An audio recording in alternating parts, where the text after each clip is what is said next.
Welcome to Management Meets, the University of Bath School of Management alumni podcast series, looking to share expert insight within our community. Your hosts are Professor Steve Brammer, Dean of the School of Management, and me, Katie Calvert-Jones, Head of Alumni Relations and External Engagement. The School of Management has some 27,000 alumni in over 130 countries, including business founders, CEOs, and Olympians. In this series, we meet some of these as we dive into the ever-changing world of business practice and learn the latest academic thinking along the way. In each episode, we look to explore a different industry or topic, featuring graduate experts leading change and innovation in their respective fields around the world. Listen on and get inspired with honest tales of success and some failures in the Management Meets podcast. Welcome to today's Management Meets podcast, where we're focusing on ED&I in business. I'm here with Professor Steve Brammer. Hi everyone, it's really great to be here for the second episode of our podcast series. And also welcoming our amazing alumni guests. In today's session, we have Holly Simmons, who graduated from BSc Business Programme in 2020. Since then, Holly has founded career management platform Naya, which prides itself on removing barriers to access. Naya offers refugees, migrants, and other low-income communities a free, fast, and fair way to progress in their career. Welcome, Holly. Thank you very much for having me. Thank you for coming. We also have Ali Kazimi. So Ali is a class of 1992 alumnus of BSc Business, then known as BSc Business Administration. And Ali is Managing Director at Hansuke Consulting and a leader in the finance industry. Ali, thank you so much for joining us. Wonderful to be here. Thank you, Katie and Steve. And closer to home, we've got Mairi Maclean, who graduated from our MBA in 1990 and is now in the school as Associate Dean of Faculty. In short, Mairi oversees improving staff development as well as equality, diversity and inclusion initiatives, helping the school make great strides in this regard. Thanks for coming, Mairi. Hi, delighted to be here. We're also going to be hearing from our resident academic expert in our Academic Insights section, so stay tuned for that also. And we aren't possibly going to cover the breadth or depth of what there is to explore in the topic of ED&I, which is vast and extremely complex. But we're joined by some amazing people that can offer insights from their own perspectives and experience in the world of work. As you say, Katie, thank you. EDI is a complex and broad issue, and we will hopefully get under the skin of that today. It's wonderful to have our guests here. We aren't going to be able to tackle everything in the EDI universe, but nonetheless, I hope that the wisdom in the community we'll talk to will really share some valuable insights. Thank you, all of you, for your time being on the podcast today. Holly, as our most recent graduate, perhaps I'll start with you. Could you share a bit, please, about your motivations for setting up your company? Yeah, absolutely. Prior to joining Bath Uni, I always knew that I wanted to go down the entrepreneurship route and have a business of my own someday, but ultimately was looking to see where does that passion lie. For me, I always gravitated towards using technology to have a real social impact, specifically working with people from lower income backgrounds. So actually, as part of my degree at Bath, I had the opportunity to work in a couple of different social enterprises. I worked in venture capital and got some really great exposure to the startup space and started to see the role that technology was actually playing in transforming the lives of lower income communities. And yeah, Naya's objective is to close the skills gap. There's hundreds of millions of incredible people who don't have fair access to career pathways, to training and to employment. So we're trying to use technology to change that for the future. Fantastic. From experiences working with your clients, what are the main challenges faced by underrepresented groups in the workplace, and what lessons can companies learn from them? Yeah, it's interesting. As you've already said, it's obviously a huge topic. There's a lot of different angles and lenses that you can look at it through. I think when we look at DEI, we try and just break it down into two halves. So the first piece is actually looking more at the acquisition and the reach to users and potential hires from underrepresented communities. So more around actually ensuring that businesses are getting visibility of talent from those untapped communities. And as a result, through that connectivity, being in a position where they can potentially hire those people and obviously support social mobility as a result. So that's the first piece. And then ultimately, you can't have a diverse team if you don't have an inclusive culture. So once organisations are in a position where they're in touch with these communities and can hire them, are they adopting inclusive recruitment processes to then actually get those people through and into the job? And then at the end of the day, how is the working environment and the wider team creating a space where those people can then be authentic at work, really thrive, progress at the same pace as others from different backgrounds? So then that looks more to the internal structures within the organisation. So our main focus is obviously around the pipeline piece and giving companies that wider access. But ultimately, it's important that the companies and clients we work with still have those resources to actually create that environment and retain that talent. Otherwise, you're not going to see the benefits of diversity and inclusion that we see all the statistics about. Holly, can you tell us a bit from the lessons of your clients? Why are organisations keen to increase the diversity and inclusiveness of their workforce? I would say, I think the business case for diversity and inclusion is very clear now. I think we're starting to move away from this kind of tick box narrative, and organisations are actually seeing that they're able to retain more people when they have an inclusive workplace, diversity of thought, diversity of perspective, being able to actually build products with a team that are representative of the community you're serving, just are absolutely critical. And especially now we're looking at the kind of next generation who are actually considering diversity and inclusion within organisations as a key consideration when they're looking at where they want to work and who they want their employer to be. Can I come in there? Absolutely, Ali, yeah. So I think people often ask about the business case, and I think we are at such a moment in time, historical point, whereby globalization, digitalization, technology, the environment, all of these big forces are driving change. And at that time, we just cannot afford not to have that diversity or that breadth of talent and input. It goes to the very geopolitical standing of, say, the United Kingdom or broadly the West. If we are not able to harness all the skill set that we have to be able to be competitive in the marketplace. So I think it's going to be so vitally important that we can tap into that rich resource pool. And whether it's around gender or it's around race, to have silence from communities or constituencies, I just don't think is going to be viable in the long term. That's a really interesting point, Ali. And I think at that point, it's great to bring you in from your perspective. You graduated in the 90s. You embarked in a career in finance, which was predominantly white males. And as a British Asian, a young graduate at that time, what was your experience in getting into that sector? And have there been seismic shifts since then, or are there different challenges perhaps? Absolutely, a great question. I think the attitudes are completely different. I now have children of my own who are looking for employment or in early stages of their employments after graduation. And in some respects, part of the reason why I went to Bath was so I could pick up that practical experience. The placement programs were this fantastic opportunity to be able to go to the marketplace and say, I've got these credentials already on my CV, because I knew it was going to be a struggle to get into the graduate programs. And when you did, it was quite telling. On day one, you have 800 graduates who are starting nearly in the same month.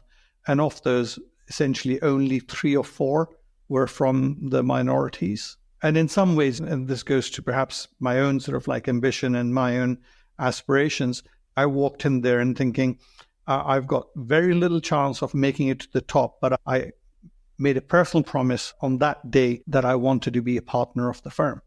And it was against the odds. There were no role models. There weren't people out there who looked like you, had names like you. So it's a very different place at that time. But I think it has become a lot more nuanced and it's a lot more subtle now. So there are challenges are there, but they are presented in different ways. What are those challenges now and how do they present, Ali?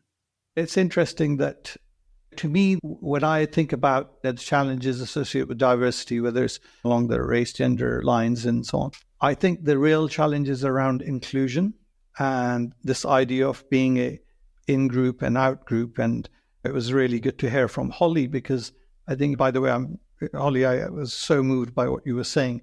I think like at a time where we are vilifying the other, and we've got some real problems in our society where we have economic downturns, and the easiest thing is to turn on the people who perhaps have the least ability to defend themselves.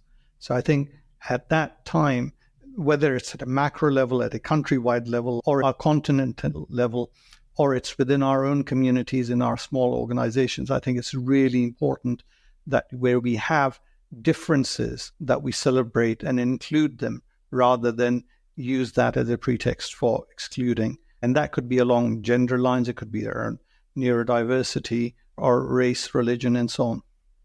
May I just build off that? I was at a Diversity and Inclusion Summit in London last week, and I was actually really surprised because there were representatives from, I would say, 50 of the biggest companies in London, from a whole range of industries.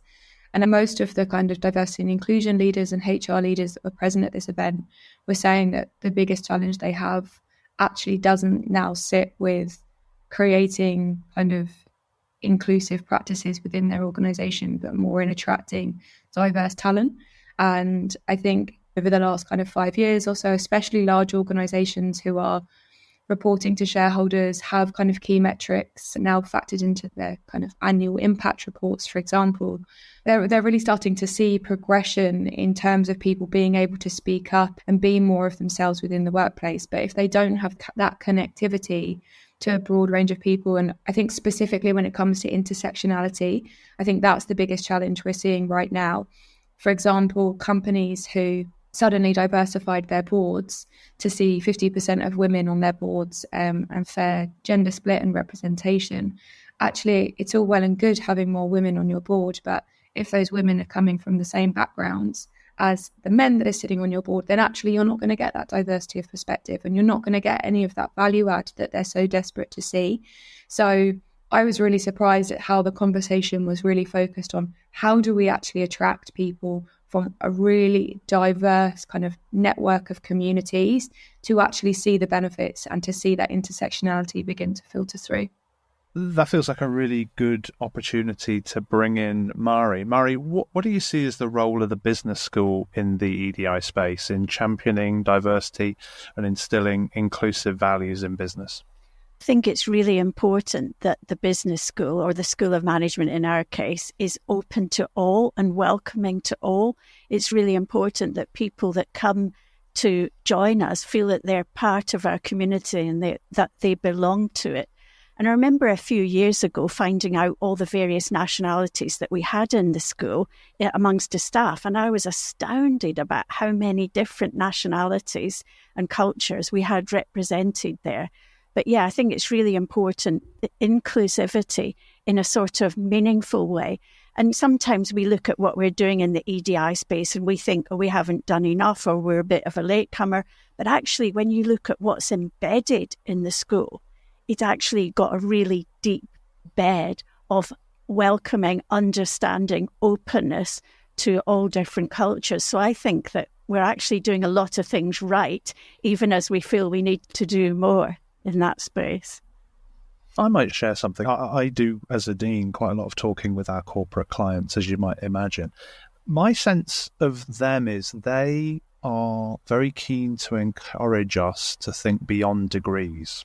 And in a way, it's a bit to your point, Holly, of who are the sorts of people who find themselves enrolled in a school like Bath, or one could say any other elite school of management or business in the world.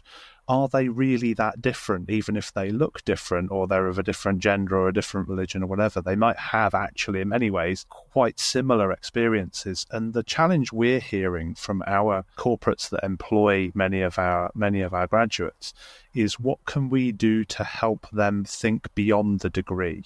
How do we enable them to access a really genuinely distinctive pools of talent out there? there. And I think there's actually a lot for us to think about as a school and as a wider university in relation to what our contribution to education is beyond, if you like, the traditional degree programs that we've offered for decades and decades very successfully. Just talking there, you just reminded me of an incident that happened. So after I did the MBA, there was a guy on our MBA who went on to do great things, and he became vice president of Coca-Cola. But in 2001, a professor in the School of Management, David Ford, invited him over to give a lecture. And at the end of the lecture, he said, "I've got a message here to my fellow MBA students who I can see sitting on a row." And he said, "Don't think about customers, don't think about suppliers, don't think about any of these groups of people. Think about society." That was his parting lesson, was to think about society and how society works. And we have to see beyond the degree and beyond the division of these individual categories to what's going on in wider society. If I may just come in, which is in terms of what can we do at a practical level to serve the societal interests, and obviously education, and particularly this tertiary level education, plays a very important and significant role, because in essence you've had up to A levels, you're essentially are being taught, and there's someone maintaining your agenda for you, whereas the university presents a completely different and prepares you for the vocational world outside, because you take responsibility. And I think that plays such a critical role. And the need for role models at that stage is so important. But it's also to help these young people who are transitioning, if I can say, during those 3-4 years, is to help them find a voice and the confidence. Because one of the things that immediately happens is they enter the world of work. And now, of course, the big diversity challenges have been, to a certain extent, either legally or through societal change, been attended to. But things like unconscious bias is still there. And you see this on a daily basis, mansplaining going on all the time. There's books being written about this stuff. There's evidence on how, at a more subtle level, discrimination exists. If we can create safe spaces, platforms in which to nurture that confidence, because 4 years from now, what confidence could be, and I've had this in my own career, people would say, "Oh, here's a chap who's clearly foreigner, has a different name to us." And I would be told that, "Oh, I think he's a bit arrogant. He's full of himself." And I don't think I was. At heart, I would like to think I'm a good person. But it's that ability. Society is putting you down because they don't expect someone like you to have that confidence to be able to do and say things. And if I may just share a very quick anecdote, I remember this during my O-levels. I was in a drama class and sitting in a circle, and this chap took out, and he had a National Front card. And I leaned across and I apologized. You're young and teenage hormones and all that stuff. And I lunged at him, and it was a fight. And what was interesting, at the end of the term, the report card I got, and I still remember this, is it said, "Ali must develop a thicker skin." So I just found that the education system at that time, it turned on me rather than call the guy out. Do you see? So I think I'm giving you extreme case, but I think there is a really important role for educational establishments inculcating that confidence, creating that safe spaces for people to feel comfortable. I would just, on the confidence piece, I don't think that we can underestimate soft skills, because when I reflect on my time at Bath, I remember the School of Management had, I think it was called PDP training at the time. I'm not sure what that stands for, but it was brilliant in helping us to draft our CVs, prepare for interviews, write a cover letter. And actually, we've had the privilege of having the School of Management's team actually run a webinar for NIA's community. So for lots of different refugees and migrants and people from low-income communities, to actually equip them with the same kind of skills. So to give you an idea, through NIA's platform, RAI basically builds a career pathway for someone. So it will connect them to the most relevant training opportunities, both soft skill, hard skill training, so free programs and online courses, and then ultimately we'll get them into work. And especially with the rise in skills-based training that we're seeing from employers, it's so important that the kind of harder skills, academic side of someone's training pathway is combined with those life skills and that confidence, because otherwise people don't realize what they're capable of. And this is the biggest thing that we see in the communities that we work with. And I'll chat to teams at Microsoft and they're like, we don't get applications through from these kind of communities, and they assume it's because those people don't believe that they can work at Microsoft. So it's like, how do we not only equip those people with the skills so that they can, but also the self-confidence to realize what they're actually capable of as well?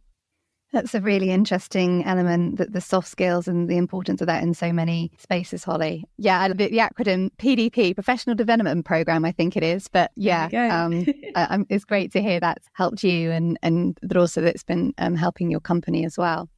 Holly, a kind of slightly different question. Ali, we were speaking about what people certainly don't expect of certain groups or certain individuals. In line with that, we know that there are a huge disproportion. So women are very underrepresented as female entrepreneurs, but we know there are some great female entrepreneurs out there, and Holly, you're one of them. Your business mission is to progress equality. But what kind of challenges have you faced as a female entrepreneur? We know from the Alison Rose report that there's a potential untapped £250 billion that could be added to the UK economy. So it feels quite an important question. Yeah, thank you for drawing attention to it. It's definitely something that I see a lot in the space that I'm working in. You get the kind of more classic unconscious biases and like mini microaggressions. Like I'll have people address my co-founders more directly than myself. People talk to me as if they are my boss rather than my kind of equal within the business. But on the whole, I would say largely because of the incredible team that I'm working with, I don't have to face that every single day at all. Like an incredibly supportive environment. And also the nature of the business that we run means that the kind of individuals that we're engaging with have usually got a pretty good hold on this. I think the biggest space where I observe it is certainly in the funding landscape. It's a huge disproportion in terms of the amount of VC money that goes to female-founded businesses. Luckily, mixed gender teams, there's a slightly higher percentage, which is where I fall into. But the biggest driver of that, it's really interesting, and I think this draws more into kind of business psychology. It's actually the kind of questions that you receive as a female founder.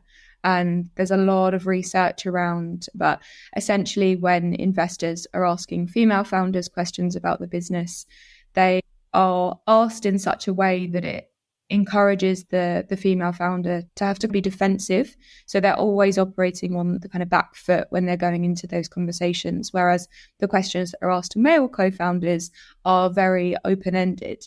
And even just really small things like that means that you might get a slightly different picture of the business, and it means that in pitch environments perhaps you can't be as confident. But the great thing is there's also an awful lot of research out there to say that female entrepreneurs are doing incredible work. There's a lot of research that suggests that female founders are more impact focused. So a lot of businesses that are really changing and transforming the future of society are led by women, which is really incredible to see. We're definitely, in a bit of a movement at the moment, but also it just means that there's a lot of female founder communities to be a part of. You're starting to see female investment networks pop up. So I certainly feel supported, and I don't know if I would do if I started a business 2 decades ago, but I think the future of the landscape is only getting better. So looking forward to seeing what comes. That's really interesting because Ali, you spoke quite a lot about the importance of role models, and Holly, perhaps in the absence of role models, you're speaking also about that peer-to-peer learning and that peer-to-peer support and the importance Definitely. there. Mairi, what's your experience in the academic space? I've got a lot of experience in this particular space, a lot of it firsthand. So if I think back to the decades in which I've been in academia, starting off, it was a very different situation. I made the mistake, it's obviously not a mistake, but I made the mistake of having a baby while I did the MBA. So I was a real first. I was getting bigger and bigger as the year went by. And then he was born on the day the exam started, which at the time I was really relieved about. I thought I'd rather have a baby than sit my exams. But unfortunately, I had to sit them in the summer on my own. But I remember after having done the MBA, I spoke to a professor of strategy, who shall be nameless, and said to him that I'd like to teach strategy. And he said to me, it would be a bit odd to have a woman teaching strategy, wouldn't it? Obviously, that's not something that one could say today, but in those days, it didn't feel that odd. Obviously, I was disappointed to hear it, but time has changed things. And I think one of the things that made a very big difference was the 2010 Equality Act. So, for example, if you look at the makeup of our School of Management, there's quite a few married couples in it, of which Steve is one. But there's quite a few. I don't know how many there are, but there are numerous married couples. And in the 90s, you would be directly discriminated against if you applied for the same department where your spouse was working, because that happened to me. I applied and was told that my application couldn't go further because I was married to this person and therefore I wasn't allowed to be in the same department. All of that has changed for the better, but I think the challenges are different now. I think older women are more likely to be discriminated against. But one of the things I do is I'm an associate editor of a journal. And one of the papers we had recently that I was looking after was about older women in the workplace. And it really went into all these aspects of how actually they're discriminated against. Far more than older men. For some reason, people think older men are to be respected, but older women far less. So I think that is an ongoing challenge. Obviously, it doesn't affect maternity, paternity leave or anything like that. It's later on, but I think it's still present. So I think it's something that the workplace has to continue to address, because older people have so much to offer in so many ways, and it's not right to discriminate against them. I was just going to say that perhaps somewhat controversially, because I think we Brits don't like to be told what to do. And when you mention things like positive discrimination, quotas and so on, it's generally considered to be a bad word. Whereas I think like in the US, they have, so I work in the investment management industry, they will specifically target minority-owned businesses just to help them move ahead. And I think that's not a bad thing, because when you are systematically disadvantaged, to be conscious of that and promote businesses, whether it's a Holly's business, which is female-owned or whatever, I think it's really important that these factors are introduced, because we have seen this in the UK corporate sector, where when you politely ask the banks and the big companies to change the board composition, they did nothing until the Financial Reporting Council, FRC, had to step in. Or in the case of the banking industry, when the FCA makes it a point now to assess bank boards for the diversity, because they're really quite concerned from a risk management perspective of groupthink, that there isn't that difference of views. And it's not just about along racial and gender lines. It goes beyond that. So they actually want there to be a diverse set of views being expressed, such that the organizations as a whole or society as a whole can actually advance. A question to each of you now. So as leaders, what's your biggest challenge in setting a positive EDI culture? And let's start with Ali. Sure. I think it is the unconscious bias, it's the assumptions that we bring with us. So I think the key thing is how to overcome that. And that's why, at least what I try to do in my own little ways, try to really attend to the individual and try to understand their perspective. Because particularly in office and social environments, it's very easy to have a lot of banter and so on. And it's very important to see what the different threshold levels are.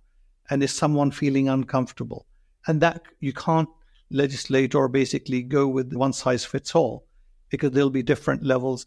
People have different stresses in life. They have different histories. So I think it's being really conscious of the individual. That's brilliant. Thank you, Ali. What about you, Holly? I think from my side, it would actually be the need to just persevere. And essentially, doing the right thing is never the easy thing. And certainly when we work with a lot of big companies, they might already have partnerships established with one local youth group, one refugee charity, a handful of different charities that might enable them to diversify their team and to invest in talent from different communities. But actually, the only way that you're going to be able to actually embed it long term and create societal change is to approach DEI in a much more holistic way. So how can you, rather than being selective and working with just 3 or 4 charities, how can you ensure that you're actually giving everyone equal access? So someone that's being supported by one charity doesn't have more access than someone being supported by another. And I think the only way to do that is to actually recognise the long-term impact that your business can actually have. And rather than seeing this as a tick box, short-term, project by project play, how are you actually going to look at your HR practices, embed this with every talent acquisition team member and hiring manager within your team? And it's not easy. You have to persevere. You have to acknowledge that impact, and you have to just keep at it, because HR team members are always so busy, and it's so easy for them to just share a job on LinkedIn and find someone that ticks the boxes, that they bond with, affinity bias, and interview someone really similar to them. But you just have to persevere, because otherwise we're not going to see the change that we need to see. That's really good advice. Thank you, Holly. What about you, Mairi? What are your thoughts? I think trying to avoid tokenism is quite important. So when I started out as an academic, I was always on appointment panels for economics, for all different subjects, because they had to have a woman on it so they'd get me in. And you end up being overloaded. And I've been doing some work with some Black researchers from Ghana. And one of the interesting projects that they came up was actually the notion of model minorities and what gets heaped upon them in expectations of mentoring others. It's a bit like Lenny Henry, the comedian. He used to say, I'm the only Black person in Cornwall. So people say to me, oh, you must know so-and-so from Nigeria. I don't. But because they are Black in their particular workplace, they get asked to mentor other people who are coming from similar backgrounds, and they end up having it heaped upon them. And I think we have to watch out for overloading people who obviously fit into certain cultures because we want them to help other people in their cultures. So I think that's something to look out for. But going back to the MBA that this all began with, it was such a diverse MBA in my year. I'm trying to think how many nationalities we had. I think it must have been about 20. And maintaining that level of diversity in the likes of the MBA is a real challenge today, but it's an important one to strive for. I'm interested to hear how the university's partnerships with employers have been affected off the back of this whole idea of tick boxing and tokenism, because I certainly know a handful of large corporate companies who have long-standing partnerships with universities as a recruitment pipeline, and who are starting to actually cull those partnerships because they've realised that they're getting lots of very similar people through the doors and that they need to expand their recruitment. Have you observed that, and what are your kind of thoughts? Yeah, I can probably speak to that quite well, I hope. I spend a fair bit of time, and it was behind one of my contributions earlier, I spend quite a lot of time with our corporate partners as Dean of the school and VP in the university. I think candidly it's something we really struggle with, because if you look at the tension one way, we are ranked on the basis of the incoming quality in a very narrow academic sense of our intake. We are seen to be a better school if we take more well-qualified graduates into our undergraduate and graduate programs. So the tension for us is one between meeting a social purpose, being inclusive, including students from a really wide range of backgrounds, at one level continuing to be the elite school in a certain sense that we are. And I think that's a very difficult tension. Certainly, I share the view you're expressing, Holly, that in a certain sense, the corporates are fed up with more people coming through degree programs that they see as somewhat homogenizing, and they recruit relatively similar kinds of individuals in cultural terms, even if they look very heterogeneous in certain regards. And I think there is real pressure on the university, and we see that in the school also, to broaden the diversity of our intakes. And there's a lot of work that goes on there to seek to draw more diverse applicants to the school. Again, it's a two-sided thing. On the one hand, it's about encouraging people to believe that they could succeed at Bath. because I think there is a perception, not entirely ungrounded, let me admit, that this is a hockey and rugby, relatively well-off southwest university. And actually that is a barrier to our recruiting some of the diverse students that we would very much aspire to do. So I think we have to communicate externally that this is a place you can succeed, whoever you are, and that it is a welcoming environment, and that we will do all that we can to help colleagues from whatever background feel that Bath is a place they can succeed. I have personal tutees, and certainly I've had a number of conversations with, and often it's to do actually with class rather than race or gender. It's people who've been academically excellent but come perhaps from a lower socioeconomic status background. They land in Bath, they see all these people from higher socioeconomic status backgrounds, and they feel genuinely they don't fit in. And I think how we support that community to say, actually, you're here on merit. You deserve to be here. We will provide you every assistance in fueling your success. And oftentimes, that just takes a lot of work to do. We have a variety of other programs that are targeted more towards refugees and other communities where we make, I think, small but important contributions. But I think the bigger tension we face is our primary business, if you like, is degree programs. I think there's a call upon us from the corporate sector to play a much bigger role in non-degree pathway to employment activity that really broadens the base of people who they are looking to attract. So I think there's a lot for us to do, and other sort of implicit concern that many of the core reinforcing wheels of the HE sector, particularly at the privileged end of it, which we are, I think don't entirely equip us to play the role socially that we would like to. Really interesting. Thank you so much. Thanks, Holly. Great question. It is a really good question. Nice to be put back our way, because I think we have an enormous role to play in universities, and I think we do it, and government is very committed to us so doing, but it is tricky.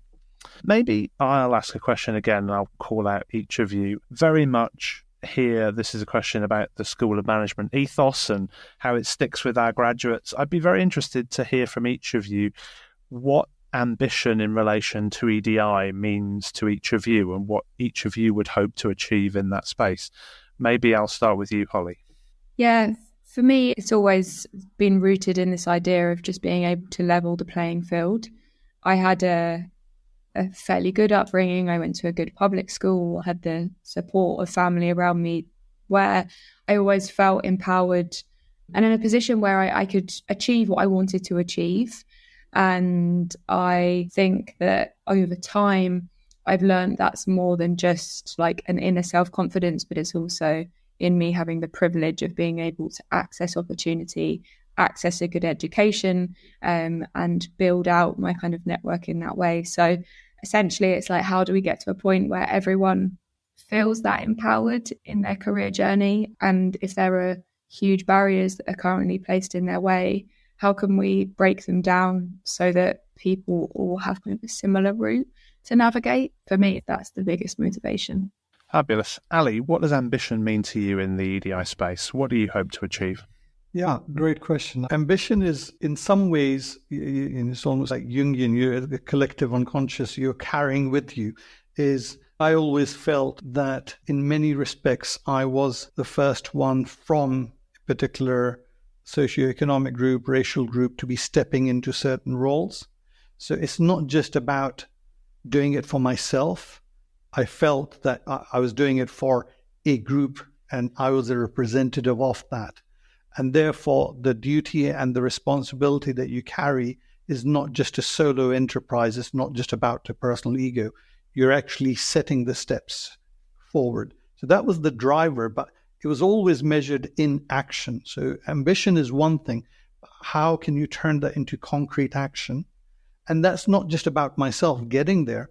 It's about the lifeline, and the lack of role models that I had was for that not to be there for future generations. So you can extend that to other people. And importantly, someone who's actually felt marginalized, who has been overlooked in a corporate setting. I know how it feels. I've been there. So Now, whether it's to do with people with my profile or it's to do with people who are feeling marginalized, I know what that sense is like. So it's really incumbent on me to turn around, and whether it's through my company Hansuke or whether it's through quite a bit of work with the University of Bath, and I make sure that I do open those pathways to other graduates who can basically say, look, I was there, I was a graduate just like you 20 whatever years ago. Let's go down this path. So I think that's really important, that turn the ambition, not just a personal ambition, into a group-wide ambition, and then open that pathway for others so that they can benefit from the experience. I think it's really important, as I said earlier, to have a place where everybody feels they belong, where they come to work feeling happy to be part of a community that embraces them, that understands them, that makes space for them. I think that's really important. But going back to the sort of things that Ali was saying just now, reflecting back on my own experience, I went to St Andrews University and I was from a lower class background, and suddenly I was surrounded by all these really posh people with really posh accents who all seemed to have loads of money and go skiing and things like that. And it was just such a, oh my God, where have I ended up here?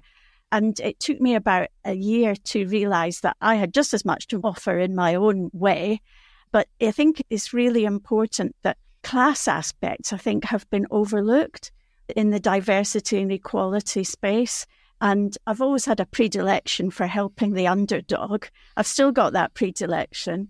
And it's quite fun to bring some of that to fruition and realise that in some of the research I do. I think that is actually, if I've learned anything, tokenism, I know you were talking about Mairi earlier on, is I always knew that I came from a certain socioeconomic group that allowed me that pathway, the education and the employment opportunities that perhaps others did not have. So I think just generally, I still feel that class is a big issue in the UK. And again, it's one of those things that's very subtle. So it's quite often what accent you speak with and whether you know how to dress in a particular way and all of these things that go in, which signal to potential employers. So I think going back to the point Holly was saying is things like PDP programs become so important just to help people overcome those challenges. Yeah, and a lot of people try and lose their accents. They think my accent's not good enough for this sort of place, and they try and soften the edges of it. And I think it's really important. I understand doing a bit of that, but I think it's really important also to remain true to the person you are. I think just on that as well, a huge challenge is where it always infuriates me when someone looks at a team and says, oh, that's a really diverse team. That's not a very diverse team, because diversity isn't always visible. As a result of that, the diversity of perspective and the value that people can bring, more often than not, it comes from their stories, their background. It's like the different challenges and hardships that people have overcome, regardless of what their background is, and how that has influenced their take on life and the way that they approach a task, for example. And it's as important that an employer takes the time to understand someone's story and understand their background as it is to ask them to select how they self-identify, because otherwise we're just not going to be able to extract half as much value from teams as we want to. Thank you so much. That was just brilliant, getting those insights from each of you, the amazing stories that you have, your experiences, your contributions. And I think there's a long way to go. It's a huge challenge that's not going to be fixed overnight. But I think there's some brilliant inspiration there, some key takeaways and some things we can all look to do, and perhaps some things we definitely shouldn't look to do. So thank you all so much. Thank you very much for having me, and thank you for everyone that's listening. Thank you so much. It's been really fun, and I really appreciated this discussion. Thank you very much. Really enjoyed hearing your perspectives. That's wonderful to hear from our lovely alumni. Now we then turn to our academic insight. Katie, who have we got today? In this session, I spoke to our resident expert, Associate Professor Luke Fletcher. It's academic insights time. In each session, we're looking at the theory behind the practice from one of our leading academics, and I'm delighted to welcome Associate Professor Luke Fletcher as our resident expert to offer his thoughts today. Hi, Luke. Thanks so much for taking the time to speak with me. Hi, Katie. Hi, everyone. It's a pleasure to be here today. Thank you. We've heard our alumni's personal and professional stories in this space. But firstly, let's take a step back. Luke, What is ED&I? Can you unpack that for us, please? Yeah, sure. I think ED&I has become a little bit contested because people don't really understand what it really represents. So they're packaged together, equality, diversity, inclusion, but there's not this kind of understanding about what each of those terms mean. So equality is much more around focusing on what's called equality of opportunities. People say about creating a level playing field, reducing bias and discrimination, allowing people the same access to opportunities and resources in the organisation. Diversity is acknowledging all the differences between people and saying that actually we want to acknowledge and represent all those differences in the workforce and at different levels of the organisation. So when people focus much more on diversity, what they're really meaning is that we want to have lots of different proportions and numbers of people representing lots of different groups in society across our organisation. So again, the focus there might be on things like increasing representation of women in senior leadership and so on. Inclusion takes that a bit further, and actually, rather than just acknowledging kind of differences, it's focusing on empowering and enabling uniqueness to thrive. For example, really understanding the unique value that particular groups might bring to the table and enabling their voice and representation in decision making. So in a nutshell, ED&I is a broad brush umbrella for all those things working in tandem. But if you only focus on one and not the others, then you're only doing a part of the package. And so understanding how they work together and complement is important. So Luke, your particular interests and research include far-reaching and extremely relevant themes, particularly around the diversity and inclusion climate and the role of allyship, employee engagement and meaningful work, and talent development and diversity of talent. We've heard our alumni's personal and professional stories in this space. So my question to you, why is ED&I important in the workplace? That's a great question, Katie, and it's a really important one to address. So you might have heard that ED&I, or Equality, Diversity and Inclusion, has come under fire recently from various different organisations, politicians, social media and journalists and so on. But it's important to get back to why is it important? Why do organisations do it? What do they believe are the reasons for doing it in the first place? And one of those that they focus on, what's known as the business case kind of reason.